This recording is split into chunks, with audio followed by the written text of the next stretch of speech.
Kate Hyde, you have been working through your career as a psychotherapist in inner city schools and beyond, but you also come to us having had a career in youth ministry. And I want to ask you to go back to both those experiences with a question I know every youth minister is going to face. You get the phone call, you see a problem, you respond, you're sitting with the child, you sit with them and you say, I'm here for you, I know that you've been struggling, I got a phone call, you told me, however we got here, and then they ask, are you going to tell my mom? What do you say? What are the limits of confidentiality? What can you offer and what must you not offer? So I think you're right. This is one of the questions that youth ministers and mental health professionals struggle with, because it's a really, it's a gray area. One of the things that I would recommend is that in whatever context is appropriate, you start conversations explaining what the confidentiality is. You might say that, you know, I want us to be able to talk about anything and everything here.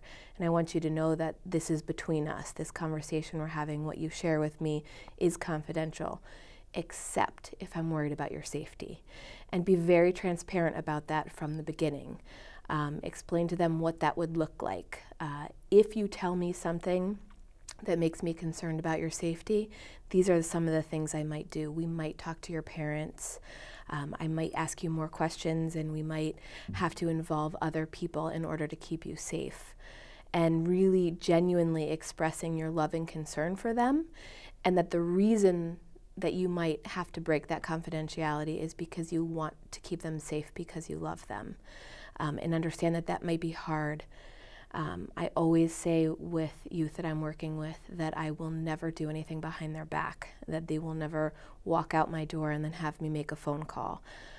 Anytime that I feel like their safety is at risk and I need to break that confidentiality, I will talk to them about it, and we will even work through it together.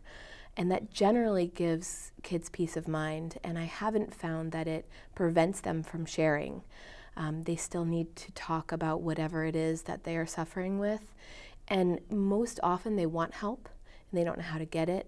So as long as you're very transparent and loving in the way you explain that to them, it generally doesn't hinder the conversation.